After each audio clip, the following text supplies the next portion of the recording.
But what happened is the anger that never got healed of my own trauma turned into shame and self-hatred, because anger that doesn't go out goes against. Thank you for joining us for the Blended Kingdom Families podcast. This podcast is for blended families, the people who love them, and anyone who just wants to improve their marriage and family relationships. BKF exists to break the cycle of divorce, equip marriages, and unite blended families with the truth of God's Word. It is our hope that today you will receive biblical guidance and practical resources that will bring unity and peace to create your thriving, healthy home. Let's jump in. Hey guys, welcome to the BKF podcast. We are so excited that you're here with us today.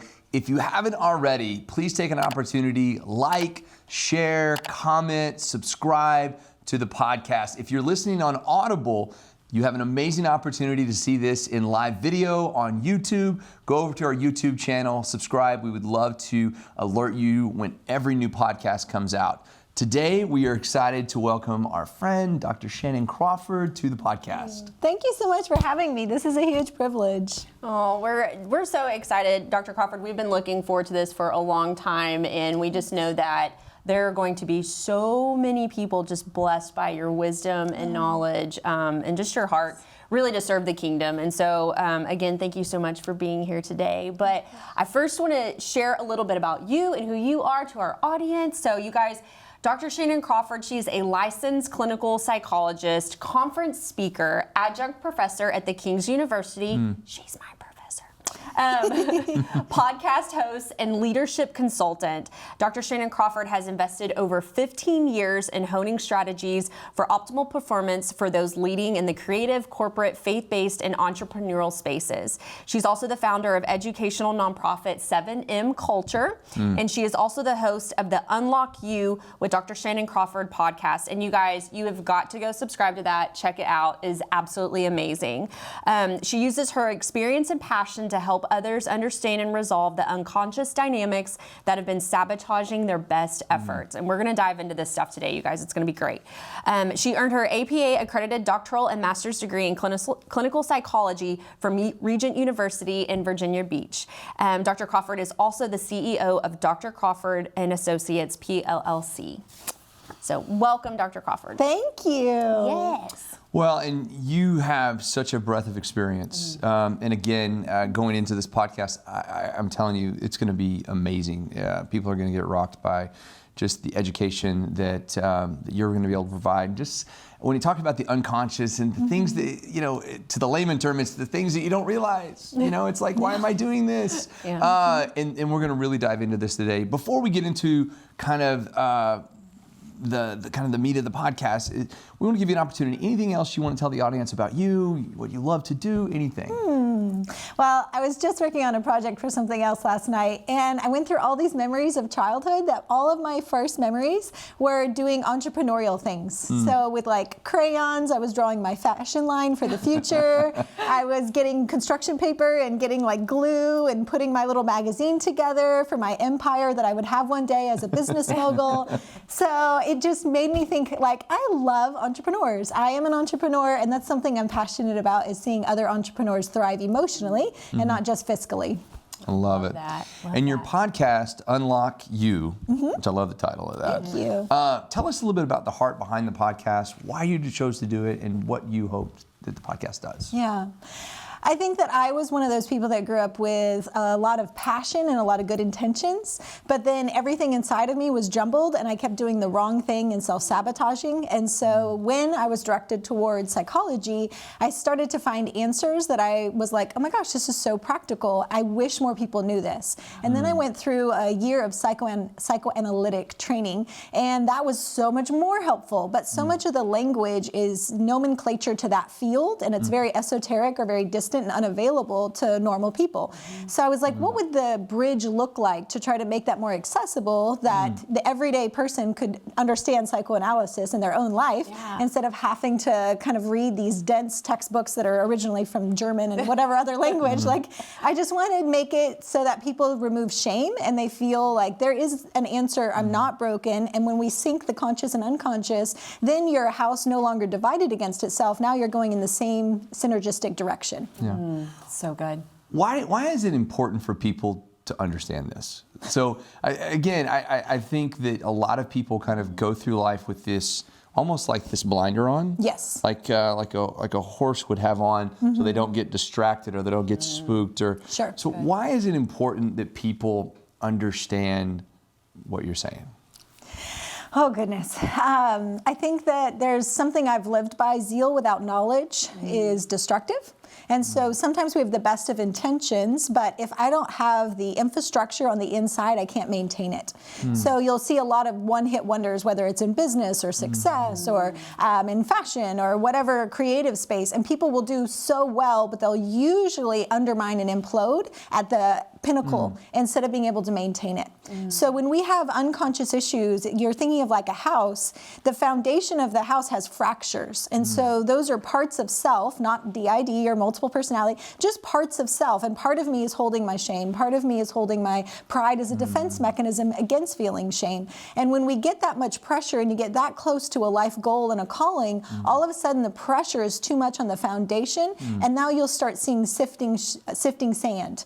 And so things are able to crumble. And then there's an unconscious mind where we're more susceptible to dark thoughts and sabotaging thoughts that our conscious mind wouldn't believe and listen to. Yeah. And so that can undermine everything that we've worked for, and then everything fall away, and you'll see public failures or humiliation or bankruptcies because people can't maintain and sustain at that level. Yeah.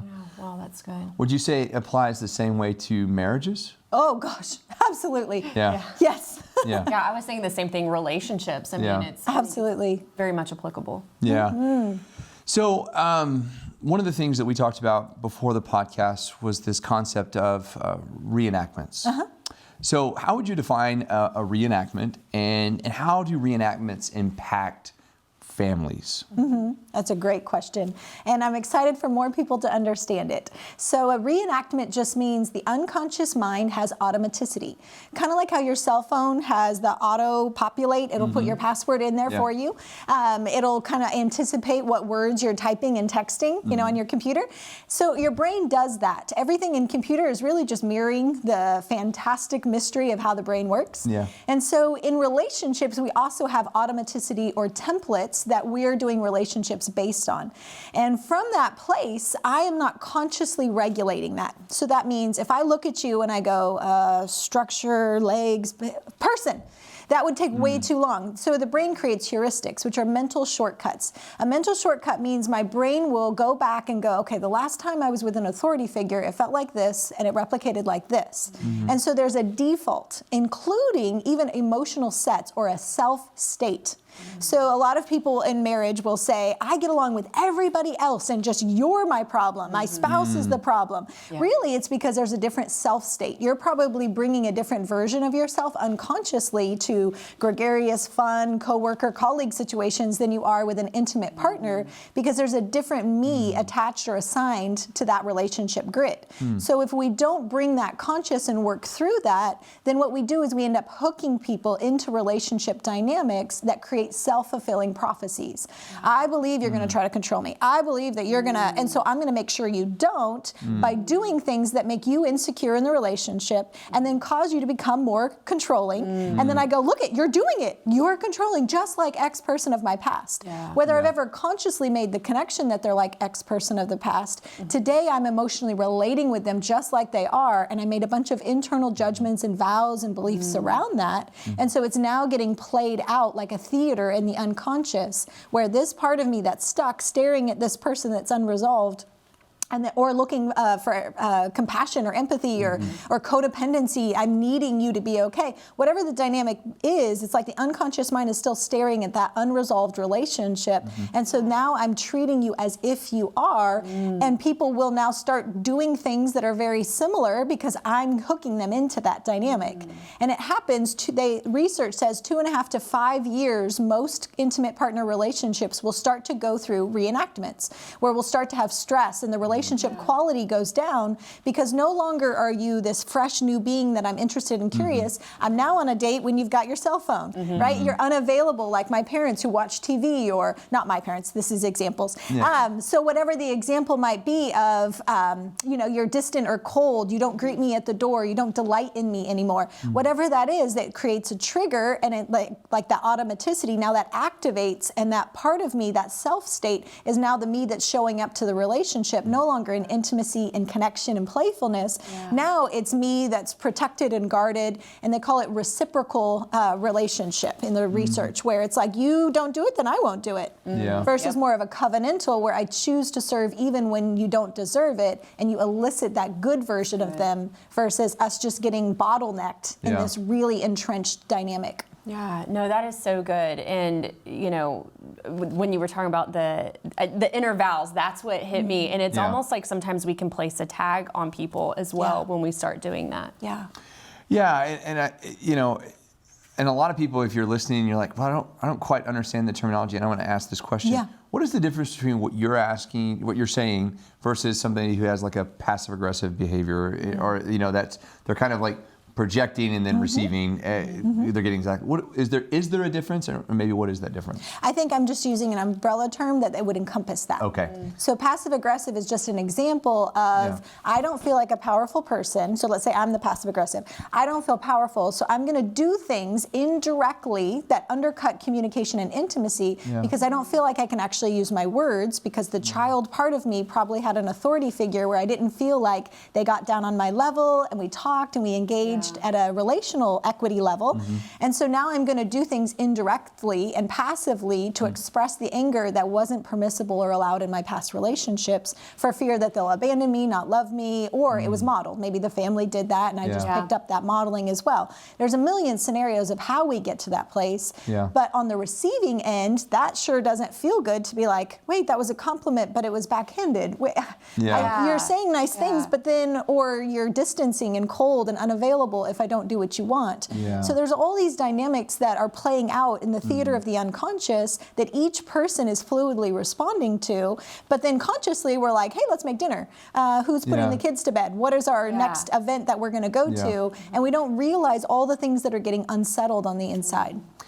And I would suspect that most people don't realize this problem, especially when we're talking about marriage. A lot of people don't realize this problem until after they've been to, that marriage is ended, and they're onto their second marriage, and they're like, why am I still having, this is a different person. Why am I having the same problems? So if somebody is in that situation, I think my question is one, how would they know they're in that situation? And then maybe the second part of the question is what steps would you suggest they take to get help? I think the first is, we all have shame. We all have a level of, it really is painful to acknowledge my own flaws. And so the bravest thing we can do is say, okay, pride, thank you for trying to protect me. Thank you for causing me to look at the other person and blame them and say, well, it was my father, first husband, second husband, first wife, second wife. It's fine to do that, but you're going to stay encapsulated. If I'm the common denominator, and either my picker is broken, I'm picking the same kind of people, or I'm doing things that elicit that dynamic, and now it's getting played out again, either way, if I could take the humility and curiosity to start doing a triangle. In psychodynamic, we use a little triangle. It's really easy. You just write at the top of the triangle, what's the present situation? What is going on that I feel like this is bringing something up for me? Stop pointing the finger at the other person. They need to do their own work. But if we would each do our own self-introspection, and then say on the right side of the triangle, what emotions is that bringing up? Are you feeling afraid? Are you feeling vulnerable? Are you feeling scared, angry, undermined, whatever the emotion might be? And depending on personality, anger and sad are actually the same emotion. They're just flip of the same coin. So I'm as angry as I am sad and vulnerable and ashamed. And I'm as sad as I am angry and mad, and I don't feel permission to express it because I didn't feel like I could. And so either way, we all have anger and sad with a dynamic. Some people, they bow up and they feel better having the temper and huffing around and being angry. Other people are like, oh, I better just, express only the sad because it elicits comfort. But then they bury all that anger that comes out passive aggressive and emotional emotional distance and all of those things.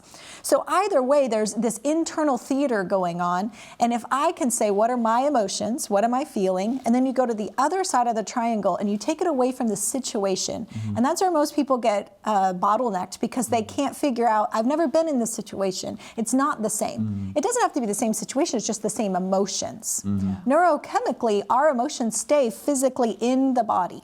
And so they're dormant. And when you have an emotion, it's like the lid of a little trash can just came up and it's flooding up like a geyser.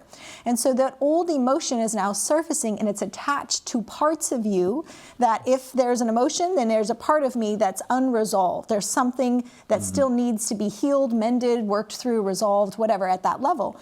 And so I would encourage you to say, what emotions am I feeling? And then what other situations have I felt like that? And then I don't know if you want me to do it now or later, but then kind of walking through that restoration process. Love for you. Yeah, please. Okay. Go right ahead. Yeah. Good. Okay, so a big part of it is the conscious mind lives on defense mechanisms. It thrives because, like you said, it keeps us focused. And it's brilliant. I love our defense mechanisms and I honor them, because if you and I had all of our stuff conscious all the time, we would be all schizophrenic and drooling and not know how to ride bikes or brush our teeth. We couldn't do math. Like, no skill set would have been derived if we had all of our stuff always there. And so the Lord is a gentleman where he'll say, hey, it's time. Like, this is a season where there's grace on this to start bringing that conscious and start working on that. And most people get confused because they're like, I mean, I've shared that testimony. I've talked about it. That doesn't affect me. I mean, I had a psychologist look at me and say, you have a lot of pain inside. And I'm like, no, I don't. I have done inner healing. I've done Kairos. I've done all these things. You don't know. I am done. Consciously. That's new insight. And the problem is, if I never actually process the emotion and the vulnerability, the scare, the shame, the anger, the unavailable emotions that were bad and forbidden in my family, then I've not actually healed. And I still have like a little canker sore in my soul, and there's shrapnel. And that's where the lies, the beliefs, the judgments, the vows, the unforgiveness, all that stuff kind of latches on. And then a stronghold is created around that. So the first key is to say, let's review and get familiar with your story. You may circle around the same event several times or the same dynamic several times. And that's a good thing, because you can only handle so much work at the unconscious level at a time. And so the Lord will do a layer, and then it'll almost like everything's good. And that's where people go, I'm done. You know, that's what I did. I'm like, I'm so good. And God's like, hey, come over here. There's another layer. And there was no words like God saying, burning bush, Shannon, do your next layer. It was triggers. It was a vulnerability. It was shame. It was self-sabotage. I was like, why am I doing this in my relationships? Where is this coming from? Oh, because there's actually emotion and there's tender spots like lemon in a wound that was causing things to get triggered. And so if I can honor the part of me that's holding the vulnerability of those stories that you know, the things that you're like, oh, I already know my dad was a XYZ. I already know that my mom was unavailable. I already know that this person was or was not in my life to whatever capacity. Just knowing it here doesn't heal it. And so you have to actually go back, and I'll visualize going on the inside, like in my imagination, and sitting next to that part of me, kind of like a kid with its knees up to its chest. And I have to get through the defender to say, hey, denial, hey, rationalization, justification, I love you, I honor you. For me, I had trauma in childhood, and I always identified with that person because they had a worse amount of trauma than I did. And I knew from a mercy young age that they were just replicating what had been done to them, and so I never blamed them. But what happened is the anger that never got healed of my own trauma turned into shame and self-hatred, because anger that doesn't go out goes against. So you have tons of self-help books about like, be confident, believe who you are, don't be full of shame, believe the truth. But if you don't actually go to the party that is believing that you are bad, and that's how we defend against hating that person, then I'll own that. I'll protect the relationship over myself. And that's a human key, is we will protect the relationship at the unconscious level. Kind of like, I can talk bad about my family, but you better not, right? Like, there's a part of me assigned to protecting relationship and attachment, even if it's an unhealthy attachment. So I may know, okay, I need distance from this relative or this person or this, individual, but another part of you craves for their approval and really wants them to like you and wants acceptance and belonging. But then you're like, but I also don't care. So you're sending all these crazy mixed signals for yourself as well as them. So if we could go inside and thank the defender whatever that defense mechanism is for you. Sometimes it's pride. Pride is just the inability to look at it, my part in something. Yeah. Not that I have to take responsibility for everything. Most things are fluid dynamics, but I can take responsibility for my part. And if I say, pride, thank you for trying to protect my shame. And now I go and I sit by shame. And if you're a person of faith, then you can invite Jesus to sit on the other side. Some people feel like Jesus is safe. Some people have been hurt by males. And so sometimes you have to, clear out any projections. So if Jesus is just stoic or standing or he has no facial expressions, and you go, oh, I break the projection that Jesus is like my mom or my dad or my grandparent, pastor, uncle, who was emotionless or unavailable. I break the projection that Jesus is distant, cold, critical, harsh, whatever it might be. If you ask Jesus to come and he's not there, that's your imagination, that's your projection. But if you could have you, the adult, and you and Jesus sit on either side of the you that's been wounded to finally honor and release. So catharsis is the word for that deep guttural cry. We're talking the ugly cry with the snot, the cuss words, whatever emotion needs to come out, like unguarded, unedited. And that is that place where you finally get a release. And for me, the hardest emotion for me to do, the hardest self-state was anger. Because again, I was a pleasing, nice, good, happy, right? And so I come from this family where we don't do anger. We're just nice people. And so all my anger that I believed was bad, there's something wrong with me that I'm angry because this is a good family. You shouldn't be feeling that. Other people have it worse. And so my anger went inside.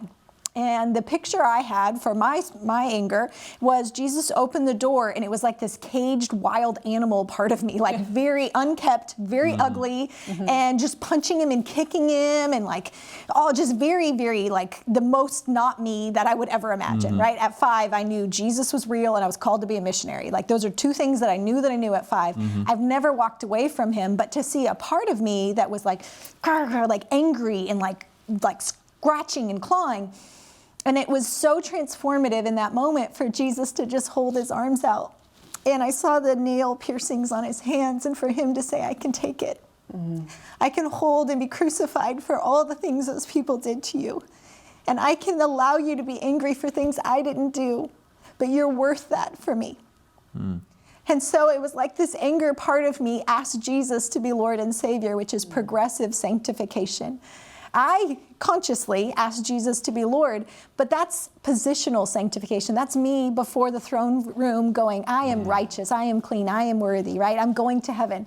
And then progressive sanctification is the work that I see I do in psychology of bringing each part of the soul unto the lordship of Jesus, of going, oh, you're not like them.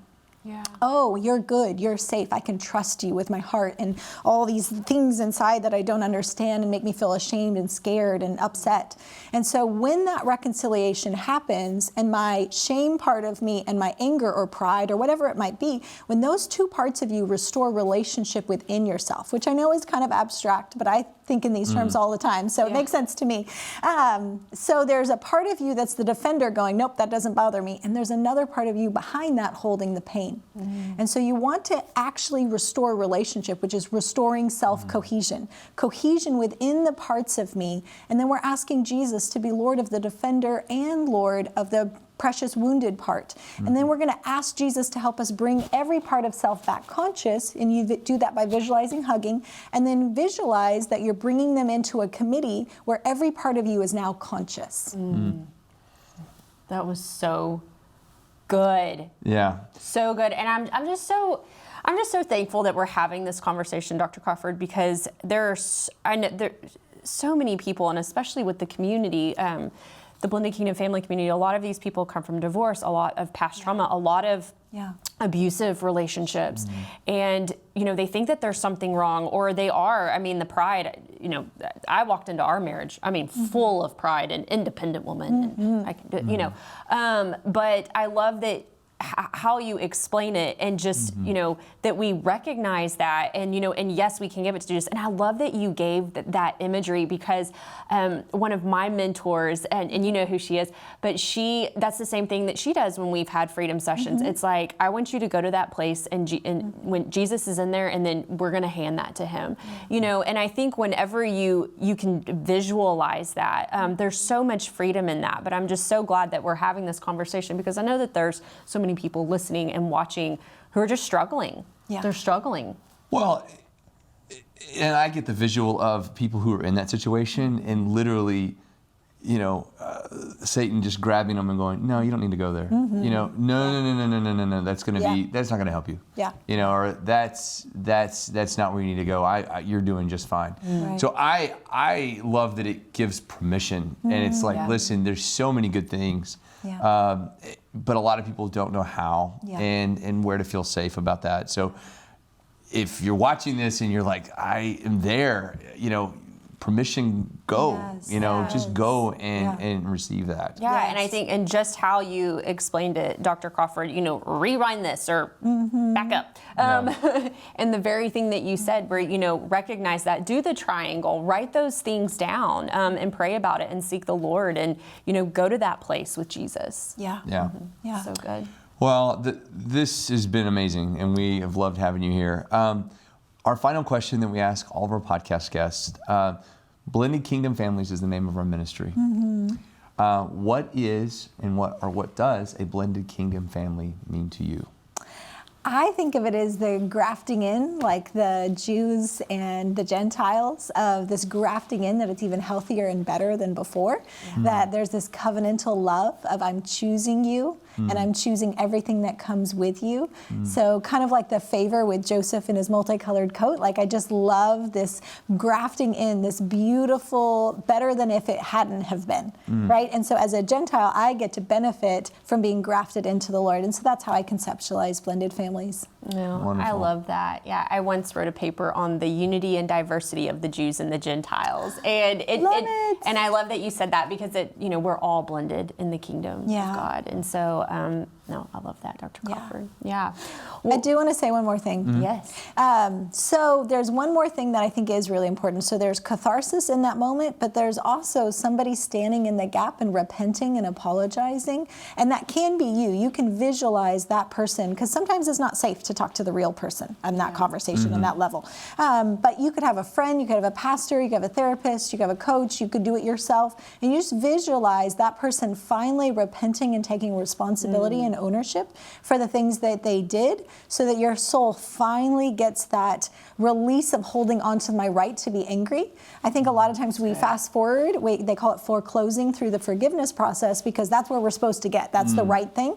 But there's actually a lot of pain and healing that needs to be ministered to and resolved before we can truly release and forgive. I mean, you can forgive every day, but it doesn't mean it's healed. And so we want to heal so that we're not reenacting in our current relationships. No, I'm so glad that you said that. There's a curriculum with Embrace Grace Ministry, and they do that very thing. And it comes from, a father figure or the child's father or a brother, and they do that very thing. And it's actually not their father or brother, but it's a man that is reading, please forgive me this, and this, and it's to help them through that healing process. So I'm so glad that you added that in there. But yeah, Dr. Crawford, we want our audience to know where they can find you in all of just, because you're so amazing and you have so much wisdom. I mean, we could sit here all day. I'm like, we need like a series of things to go through. But where can everybody find you and follow you in your podcast? So please let us know. Absolutely. The easiest thing to do is just go to my website, which is being upgraded. So right now it's a little janky, but it will be better. So it's just drshannancrawford.com, and Shannon is SHANNAN. That's the easiest thing to do. I will say a caveat that I can't accept any new patients right now. So if anybody's thinking, oh, I'm going to call her for therapy, my caseload is full. I have associates and other people can take you, but I just don't want people to feel rejected if I can't take you. And then the podcast is Unlock You, like university, with Dr. Shannan Crawford, and it's on all the podcast platforms and then YouTube and all that. Awesome. Wonderful. Well, it has been such an honor and a blessing to have you here with us. And again, we can't thank you enough. And we know we get messages and emails every week when a podcast comes out, but I just know we're going to have so many. So it's going to be awesome. So good. Yes. Guys, thanks so much for joining us for the BKF podcast. We hope that you've enjoyed this and it has blessed your life. You guys take care. Have a great day. Be blessed in all that you do. Hey guys, so glad you were here with us today, and I hope you enjoyed today's episode. And you can find more resources from Blended Kingdom Families at blendedkingdomfamilies.com. Join us again next time as we hang out with more amazing podcast guests. And remember, nothing will be impossible with God.